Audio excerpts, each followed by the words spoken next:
हाय, मैं हूं Kedar. Welcome to my channel descriptive English for OJS and OSSC mains.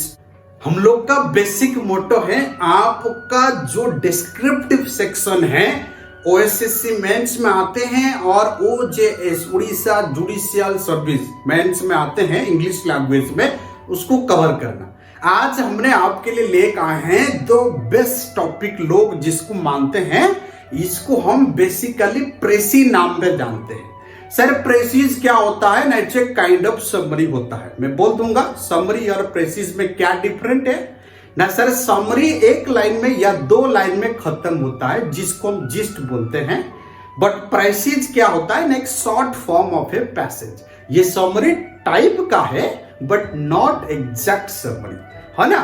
इसको लिखने के लिए हमको थोड़ा रूल्स रेगुलेशन फॉलो करना पड़ता है, हम उसको पहले देख लेते हैं, फिर हम आपको बता देंगे हाउ टू राइट ए प्रेसी।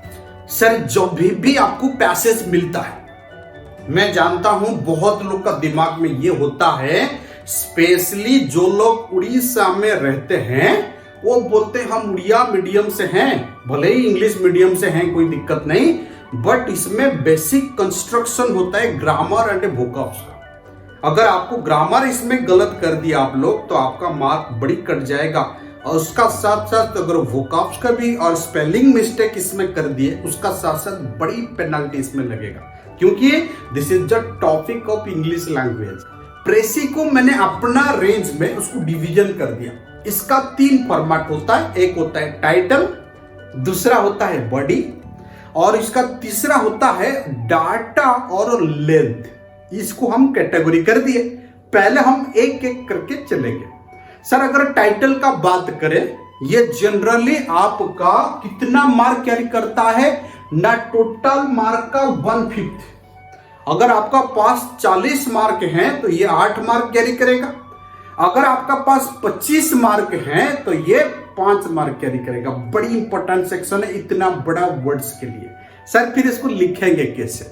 इसको लिखने का तरीका है, सर पहला तरीका, इसका जो लेंथ है हमेशा 15 से 25 वर्ड होना चाहिए। हमको स्कूल लेवल में बताया गया था 15 से 18, लेकिन 25 वर्ड एक्सेप्टेबल, नो इश्यू, आप कंफर्टेबली टाइटल लिख पाओ, इसमें ग्रामेटिकल मिस्टेक नहीं पकड़ा जाता है। दूसरा रूल, सर जितना हो सके उतना आर्टिकल और प्रेपोजिशन को अवॉइड करें। सर अवॉइड मतलब नहीं कि पूरा हटा देना, कम यूज करो ताकि आपका टाइटल शॉर्ट बन पाए, है ना। और नेक्स्ट बात यह है कि सर आप एडियम्स भी यूज कर सकते हैं। Sir what do mean by idioms? Sir idioms का मतलब होता है कहावत, जिसको हम बोलते हैं वो एडियम्स होते हैं। आप ये भी यूज कर सकते हैं टाइटल में। और सर सबसे बड़ी बात, टाइटल खोजने के लिए पूरा प्रेसी पढ़ना जरूरी है क्या? मेरे हिसाब से नहीं है। फिर सर कैसे खोजें ना, हमेशा किसी भी पैसेज का पहला लाइन सेकेंड लाइन में टाइटल होता है। जैसे मैं बोलूंगा let's talk about Indian economy, तो टाइटल होगा क्या? इकोनॉमी सिनेरियो, नहीं तो इंडियन इकोनॉमी सिचुएशन, आप ऐसे लिख सकते हैं, है ना। तो हमेशा पहला लाइन नहीं तो सेकेंड लाइन में होता है। अगर छोटा छोटा पैराग्राफ दिया तो पहला पैराग्राफ में पक्का होता है। कोई भी टॉपिक हम लोग लिखते हैं तो टाइटल को पहले एक्सप्लेन करते हैं, फिर हम टॉपिक आगे बढ़ाते हैं। आई होप कि आपको इसका ऊपर ज्यादा डाउट नहीं होगा। सर टाइटल का बाद फिर कहां चले ना, टाइटल का बाद जो सबसे इंपॉर्टेंट पार्ट है वो है बॉडी है, जिसको आप पैराग्राफ बोलते हैं। सर उसमें क्या क्या रूल्स है, थोड़ा सा रूल्स देखते हैं, फिर मैं आपको पूरा एग्जाम्पल का साथ प्रैक्टिकली करा दूंगा। पहला वाला चीज अगर आपको ध्यान करना है, सबसे बड़ा चीज है कि सर यूज आउटर एग्जाम्पल। कहते हैं ना, इसको डायरेक्ट वर्ड हम कभी कॉपी नहीं करते, कहते हैं, बट आप थोड़ा बहुत अगर आप इंपॉर्टेंट सेक्शन मिला तो आप उसको कॉपी कर सकते हैं, ये थोड़ा सा परमिशन आपको है। दूसरा, सर अगर आपको कहीं डायरेक्ट अगर कोई प्रैक्टिकल एग्जाम्पल दिख रहा है तो आप वहां दे सकते हैं, कोई दिक्कत नहीं, ये आउटर हो भी सकता है बट ऐसे कोई बड़ी बात नहीं। तीसरा, सर पैराग्राफ को कभी डबल नहीं करना, हमेशा सिंगल पैराग्राफ में रखना, लाइक ए समरी। इसको डबल पैराग्राफ नहीं करना, कोशिश करिएगा एक ही पैराग्राफ में इसको खत्म करना। लोगों का मन में यह डाउट होता है कि सर कंक्लूजन हमको करना है, प्रेसी में कोई कंक्लूजन नहीं है, इटसेल्फ समरी है, फिर कंक्लूजन क्यों देंगे? सबसे बड़ी बात है, ध्यान दीजिएगा। नेक्स्ट सर, हमेशा प्रेसी पास्ट टेंस में लिखा जाता है, भले ही कुछ भी लिखे, हमेशा जब भी हम लिखेंगे पैराग्राफ में आई राइट अगर होगा तो प्रेसी में ही रोट हो जाएगा। दूसरा बात, ये तो पास्ट टेंस में लिखना ही है। दूसरा बात, कभी भी आई और वी को यूज नहीं करना। सर आई यू क्यों नहीं करेंगे? आई और वी डायरेक्ट वर्ड हो जाएगा, जब हम लिखेंगे उसको इनडायरेक्टली लिखेंगे। समरी हम लिख रहे हैं, ऑथर का नाम ले सकते हैं, ही और दे आप यूज कर सकते हैं, इसीलिए आई और वी डायरेक्ट वर्ड यूज नहीं करना, हमेशा इनडायरेक्ट फॉर्म में यूज करना है। नेक्स्ट वाला होता है कि सर पैराग्राफ में अगर बड़ा फ्रेज है, आपको समझ में नहीं आ रहा है, तो फ्रेज को अवॉइड कर दो, कोई दिक्कत नहीं उसको लिखना, जरूरी नहीं कि उसी को पुट करो, उसका आगे पीछे सेंटेंस से आपको पता चल जाएगा सेंटेंस का मीनिंग क्या है। अपना लेवल में छोटा छोटा वर्ड यूज करो जो आपको इजी लगता है, हाई फाई वर्ड यूज करके किसी को इंप्रेस करना जरूरी नहीं है। उस चक्कर में स्पेलिंग मिस्टेक होगा ही होगा, साथ साथ क्या होगा ना, दूसरा यूज हो जाएगा, जो वर्ड का यूज डिफरेंट पे जगह पे होना चाहिए वो गलत यूज हो जाएगा। जैसे मैंने एक एग्जांपल आपको दे रहा हूं, गिव अप मतलब होता है रिजाइन, बट हमेशा हम रिजाइन का साथ गिव अप नहीं लगा पाते हैं। अगर बैड हैबिट होगा तो गिव अप लगाते हैं, वो यूसेज ऑफ वर्ड्स होते हैं। हमको कहीं इधर उधर जाना जरूरी नहीं है, ज्यादा फ्रेज भी यूज करना जरूरी नहीं है। जितना सिंपली आपसे हो सके आराम से लिखो, जिम्मेदारी हम लेते हैं कैसे लिखाएंगे। अगर किसको ऑनलाइन और ऑफलाइन का स्पेशल क्लास चाहिए डिस्क्रिप्टिव पेपर्स का ऊपर और ज्यादा से ज्यादा प्रैक्टिस करना चाहते हैं, नीचे दिया गया डिस्क्रिप्टिव सेक्शन में जो नंबर है कांटेक्ट कर सकते हैं। हमारा जो बैचेस है उसमें आप लोग ज्वाइन कर सकते हैं, कोई बात नहीं, हर वैरायटी का हम प्रैक्टिस करा देंगे इंक्लूडिंग ट्रांसलेशन। सर आप डुप्लीकेट वर्ड यूज करो, बट उसका यूज किया गया वर्ड को थोड़ा अवॉइड करो।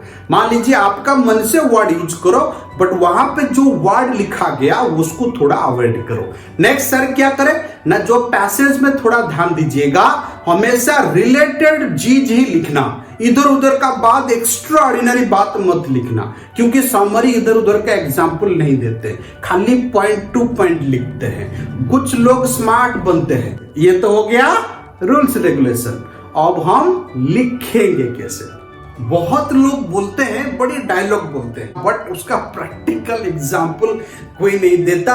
हम लोग को प्रैक्टिकल एग्जाम्पल को ज्यादा हम बिलीव करते हैं, जितना हम पढ़ाते हैं उसमें 50 गुना प्रैक्टिस करा देते हैं। हम लोग डेली एडिटोरियल सुबह लेकर आ रहे हैं उड़िया लैंग्वेज में, वो आपको फायदा होगा। पहला तो जिस्ट पता चलेगा, दूसरा टोन पता चलेगा, तीसरा टॉपिक बारे में पता चलेगा, ऐसे लिखने में इजी होगा। चौथा जो सबसे बड़ा चीज है, इंग्लिश से उड़िया ट्रांसलेशन जो पूछता है वो आपका धीरे धीरे क्लियर हो जाएगा। उसका फॉर्मेट में वहां बोल रहा हूं, सब लोग ज्वाइन करिए। मॉर्निंग आपका जो एडिटोरियल है 7 बजे शुरू हो रहा है, हर दिन 7 बजे ही चल रहा है। नेक्स्ट क्या करेंगे ना, सबसे पहले आपको ऑफलाइन पेपर मिलता है, सबसे बड़ी बात है नीचे नीचे जो डाटा है उसको थोड़ा अंडरलाइन कर दो, जो मेन वर्ड आपको लगता है, नाम हुआ, डेट हुआ, नंबर हुआ, पैसा हुआ, क्राइसिस हुआ, लॉस हुआ, इसी तरह वर्ड्स जो होता है उसको थोड़ा अंडरलाइन कर दो।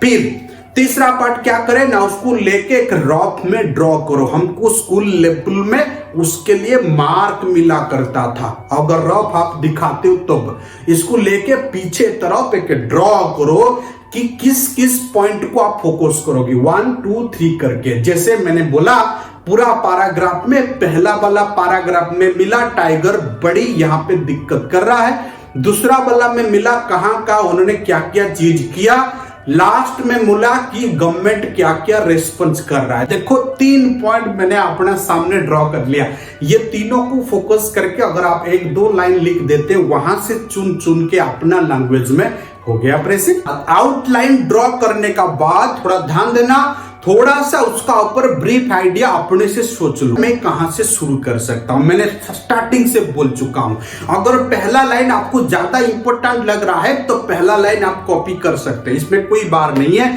क्योंकि पहला लाइन हमेशा इंट्रो टाइप का वर्ड्स होते हैं, वहां से हम लोग पैराग्राफ आगे बढ़ाते हैं, तो कोई बात नहीं, आप बेफिक्र कॉपी कर सकते हैं। मैं आपको दिखा दूंगा पहला लाइन कॉपी करते हुए भी प्रेसी फुल मार्क लोग पाए हैं, है ना।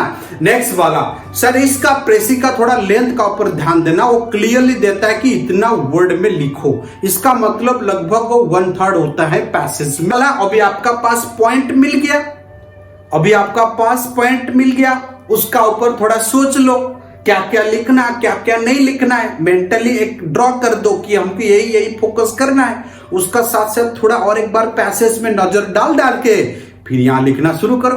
बस मैच करो कि ये चीज हम जो लिख रहे हैं उसी में है, ये नहीं कि हम वहां पे दिया गया इंडिया का बारे में हम लिख रहे हैं अमेरिका का बारे में, ऐसा नहीं लिखना चाहिए। और सबसे बड़ी बात यह है, जो बंदा आउटलाइन ड्रॉ कर रहा है वो उसी लाइन का ऊपर 2-2 लाइन आराम से लिख देगा, और पैसेज भी आपका पास है ही है। जिस लेवल का क्वेश्चन आपका उड़ीसा जुडिशियल सर्विस में पूछते हैं उसी लेवल का क्वेश्चन मैंने लेकर आया, और चलिए देखते हैं। मैं आपको 1 मिनट टाइम दे रहा हूं पैसेज पढ़ने, ये रहा पैसेज आपका सामने, फिर हम लोग डिस्कशन करेंगे, इसको लिखेंगे कैसे, आउटलाइन कैसे ड्रॉ करें, और इसका पैराग्राफ का प्रेसी क्या होगा। और ध्यान दें, मैं इसका जो पीडीएफ फॉर्मेट है, अपना जो टेलीग्राफ चैनल है, जो डिस्क्रिप्शन में नंबर दिया है और लिंक भी दिया है, और दोनों में क्लिक करेंगे तो आप ज्वाइन हो जाएंगे। वहां मैंने ये चीज छोड़ा हूं पीडीएफ में, आपको पीडीएफ फॉर्मेट भी मिल जाएगा, आप वहां से भी पढ़ सकते हैं। जितना हो सके हम प्रैक्टिस करेंगे, कोई दिक्कत नहीं। हाँ, बड़ी बात यह है, हिंदी में जाने का मेन मकसद है, पूरा इंडिया को हम टारगेट कर रहे हैं ताकि और दूसरे बच्चा का भी फायदा हो जाए जो लोग अपना स्टेट लेवल में तैयारी कर रहा है। चलिए शुरू करें, यह रहा पैसेज आपका सामने।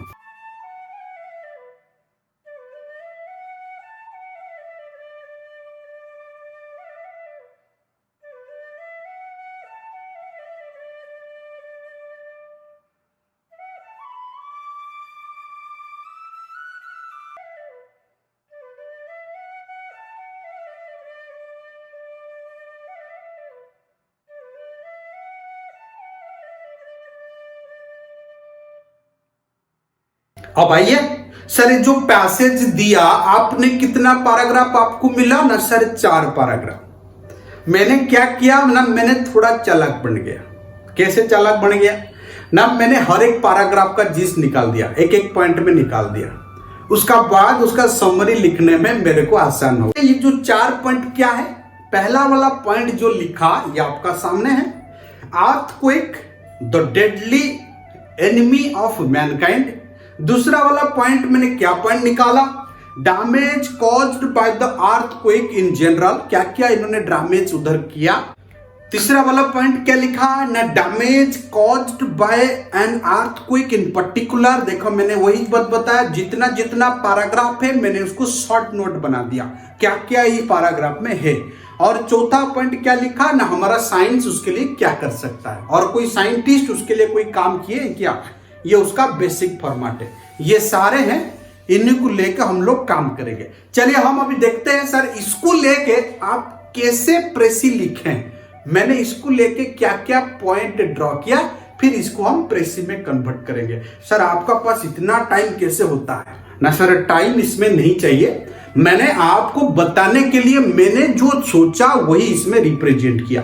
आपको ये लिखना जरूरी नहीं है, आप खाली 4 पॉइंट आउटलाइन कर दो, उसको थोड़ा सोच लो, फिर उसको प्रेसी में कन्वर्ट कर लो। मैंने जो सोचा वो आपको यहां रखा। देखिए सर इसमें मैंने हर पॉइंट के लिए क्या क्या सोचा। जो पहला पॉइंट था पहला पैराग्राफ का, उसमें 3 चीज बेसिकली दिया है।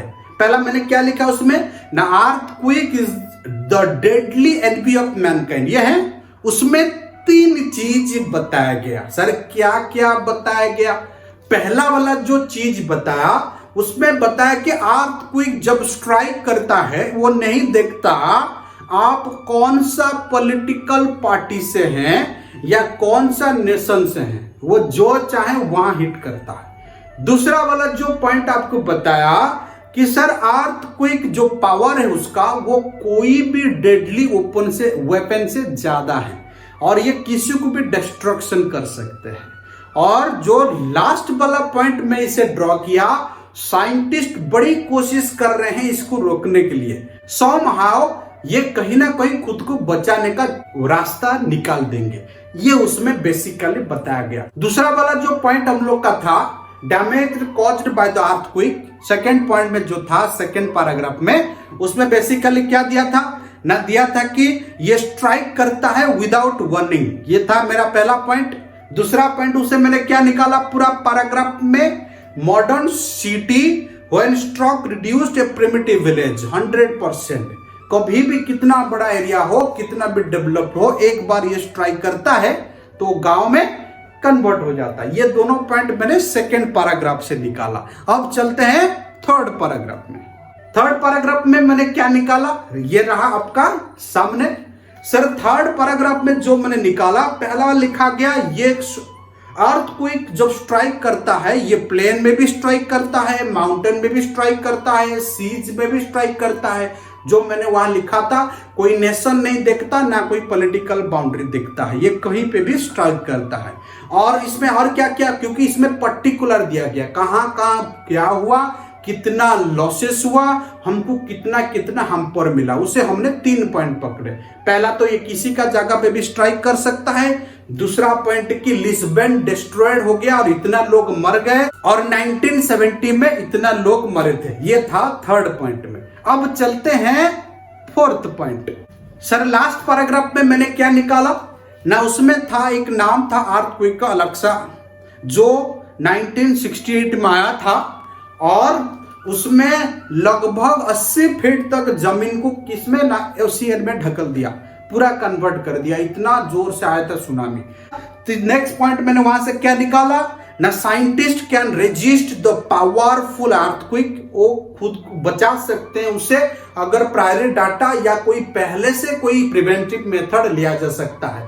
नेक्स्ट वाला क्या लिखा गया, they can predict, particularly originally predict कर सकते हैं, और सो कैन प्रिकॉशन भी ले सकते हैं खुद को बचाने के लिए और मैनकाइंड को बचाने के लिए। ये रहा मैंने पॉइंट निकाला, और ये सारे पॉइंट को मैं अगर जोड़ दूंगा, ये एक बढ़िया प्रेसी बन जाएगा। मैंने कोई घर से नहीं लाया, यहां जो पैराग्राफ था वहां से पॉइंट मैंने निकाला, एक आउटलाइन ड्रॉ कर दिया, कॉपी में लिखता गया। कितना टाइम दिया, 3 मिनट 4 मिनट उसके लिए देना पड़ेगा, क्योंकि 2 मिनट में नहीं होगा, क्योंकि मैं बोल दूंगा 2 मिनट, लेकिन 2 मिनट का चीज ये नहीं है, उसके लिए 2-3 मिनट टाइम देना पड़ेगा।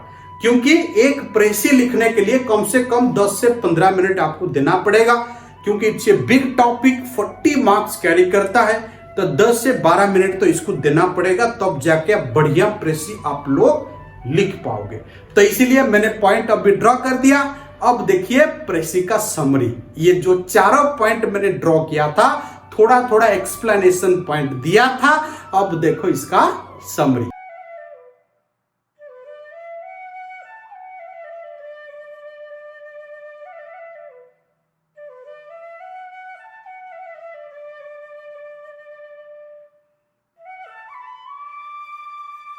धन्यवाद आप लोग को, मेरा साथ आप इतना टाइम दिए।